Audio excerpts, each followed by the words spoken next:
la idea de análisis en la construcción de discursos y a la hora de preparar un debate, de hecho, debatir. Es decir, la idea de análisis en la retórica. A pensar filosóficamente podemos jugar de distintas maneras. Podemos ejercitar un análisis conceptual de las complejidades que nos rodean desde un prisma argumentativo, donde el lenguaje cobra una especial relevancia, un papel importante. ¿Por qué? Porque el lenguaje nos permite llevar a cabo una actividad aclaratoria con un marcado énfasis, si así lo queremos, en el rigor expositivo, en la precisión expresiva, en la minuciosa atención al detalle. Es decir, podemos operar desde la concepción analítica de la filosofía. Pasa que dentro de la misma, el análisis, el analizar, la operación analítica, también se dice de distintas maneras. Se puede decir al modo lógico-sintáctico, al modo semántico o al modo pragmático. Bien, exploremos sobre todo estructuras, significados o usos. Empezamos con Wittgenstein, empezamos con el momento representacionalista de la tradición analítica en su obra Tractatus, de 1921. Podemos sintetizarla de la siguiente manera. Los problemas filosóficos son problemas lingüísticos. Y esta proposición la trasladamos nosotros al mundo del debate, en el sentido de que todos los temas de debate en realidad son problemas lingüísticos. De ahí que debamos tomar conciencia de los problemas lingüísticos que hay en juego. Es decir, a la hora de preparar un torneo de debate, debemos construir una línea argumental con una información de calidad. Una información de calidad acerca de los estados objetivos con la cual, con dicha información, conseguir persuadir a los jueces de la mayor razonabilidad de nuestro enfoque.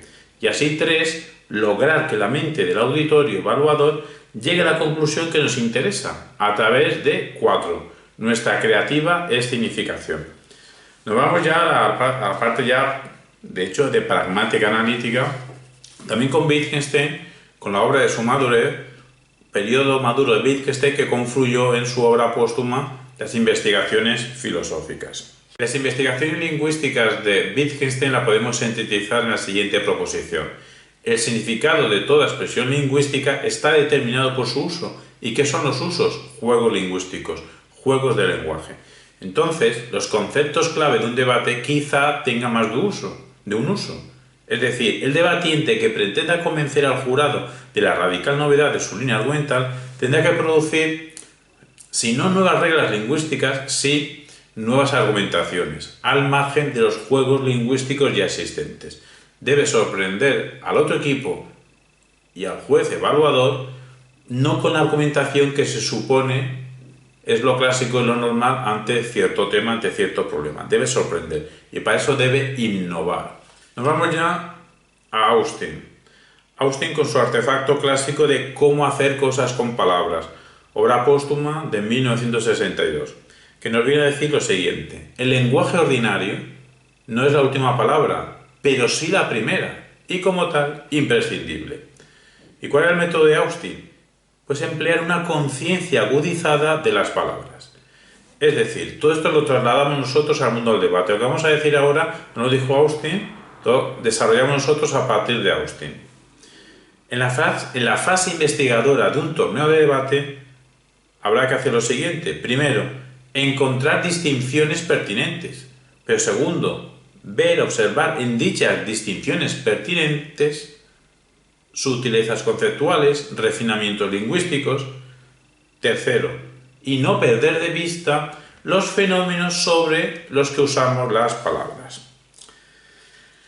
Vamos a aplicar la teoría general de los actos lingüísticos de Austin al mundo del debate. Lo que vamos a decir no lo dice Austin, pero podemos decir lo siguiente, basándonos en él. Cuando un debatiente dice algo, cabe distinguir 1. El acto de decir algo. 2. El acto llevado a cabo a decir algo. Y 3. El acto desarrollado porque dice algo. Porque el jurado deberá atender a 3 cosas. 1. La entonación, así como la escenificación. 2. La argumentación y la contraargumentación. Y 3. Si ha habido convencimiento. Continuamos con Austin desplazando al mundo del debate. Las reglas que no se pueden violar para que se den en cuenta de debate académico afortunado son Son 5. 1. Tiene que haber un procedimiento habitual convencional. 2.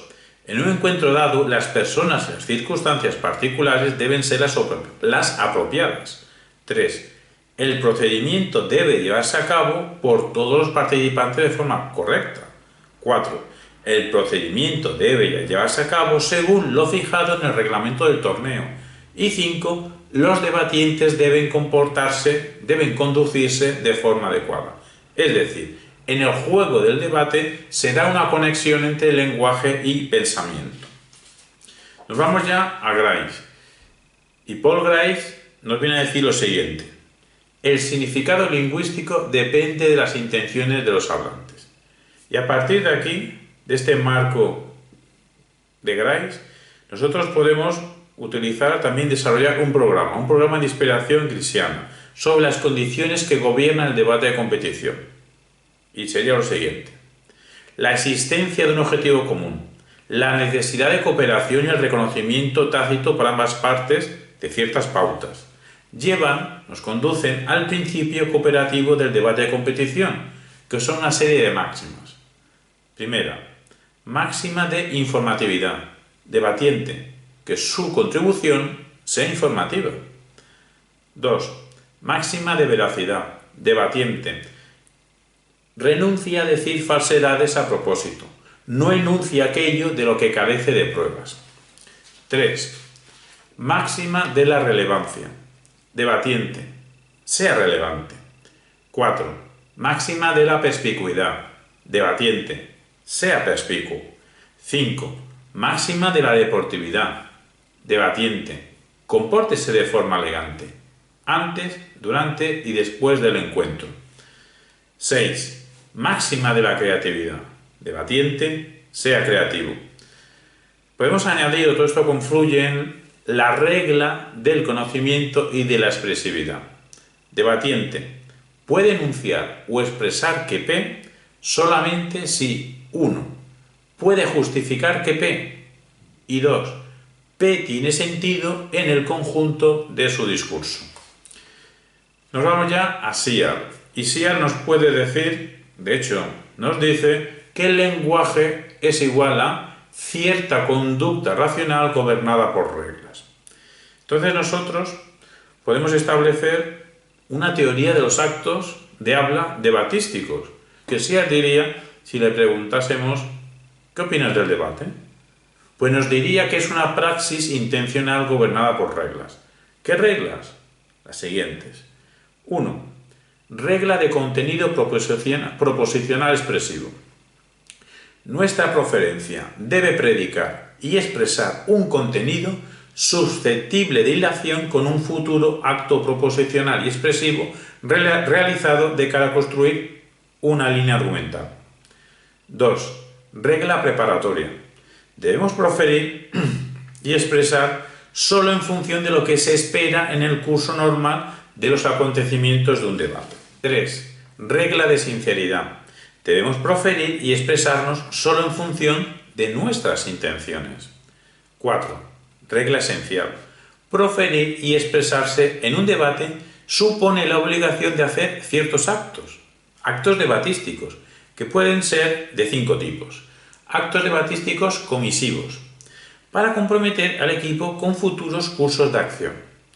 2. Actos debatísticos representativos, para comprometer al equipo con la verdad de las proposiciones que afirma. 3. Actos debatísticos directivos, para comprometer al debatiente con el logro de que el equipo contrario haga algo que nos interesa a nosotros. 4. Actos debatísticos expresivos, para comprometer al debatiente con la apelación a ciertas experiencias, a ciertos estados afectivos. Y 5. Actos debatísticos declarativos, para comprometer al conclusor con la pertinencia de cuanto proferido y expresado por su equipo. Es decir, que el conclusor se comprometa con explicar por qué su equipo ha convencido. Nos vamos a Davidson. Y lo que nos dice Davidson podemos sintetizarlo así. Para entender al otro se debe dar un proceso de interpretación radical. tarea que requiere del intérprete la suposición de que tiene enfrente un asertor consistente entre lo que profiere y lo que cree, a la par que correcto, respecto a sus criterios, lo que viene siendo un sujeto racional. Y todo esto lo vamos a desplazar nosotros hacia la interpretación de las acciones debatísticas desde un marco davisoniano. Lo que a continuación asoma no lo ha escrito Davison, sino nosotros, deslizándolo al mundo del debate. Porque la complejidad del debatir se aprecia en el hecho de que es un proceso cuya interpretación implica que 1.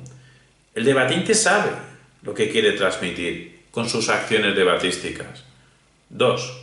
El debatiente, si quiere ser entendido por el otro equipo y por el jurado sobre todo, ha de proporcionar las claves necesarias. 3. La autoridad del debatiente, asertor y expresivo sobre su propia mente, deriva y presupone un contexto público interpretativo, el auditorio.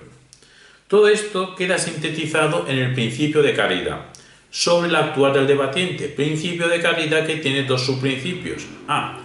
El principio de coherencia. El debatiente escuchante y el juez deben suponer cierta consistencia lógica en el pensamiento del debatiente.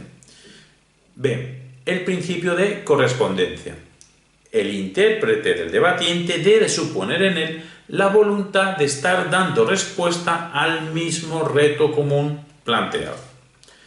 Existe en el debate un factor social irreductible. Y vamos a hablar de dos aspectos. Primero, por un lado, si el debatiente hablante y agente desea ser entendido, ha de pretender que sus palabras y sus acciones, sus gestos y sus actos sean interpretables en cierta dirección discursiva. Y 2.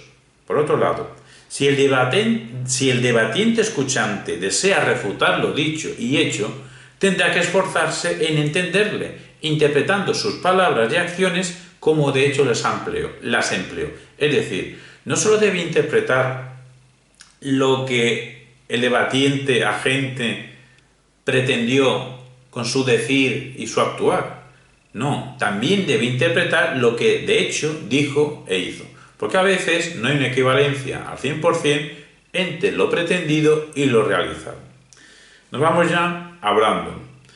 Podemos resumir lo de Brandon en la siguiente tesis. El significado de una expresión queda determinado por cómo funciona en una inferencia, en las inferencias. Y existen, nos añade, distintas maneras de interpretar, porque podemos interpretar sobre el propósito del autor y también podemos interpretar sobre lo que se sigue realmente del texto.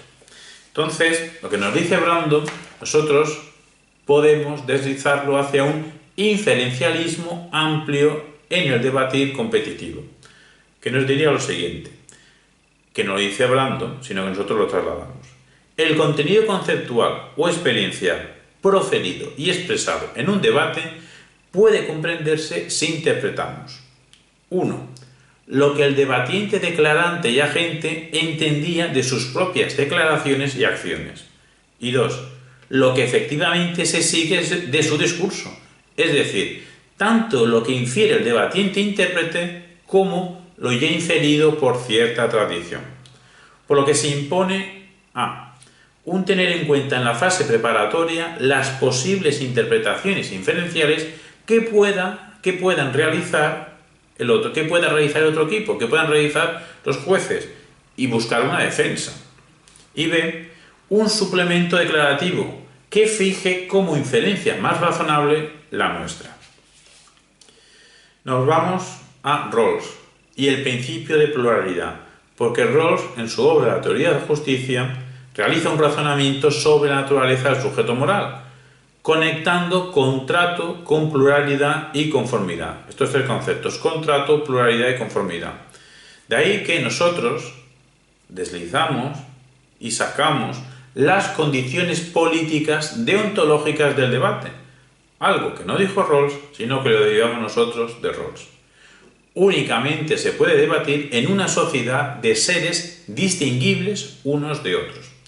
El debate de competición implica la prioridad de la pluralidad entre seres que cooperan entre sí desde el conflicto, pues cada individuo o equipo de debate tiene sus propios fines, intereses y concepciones.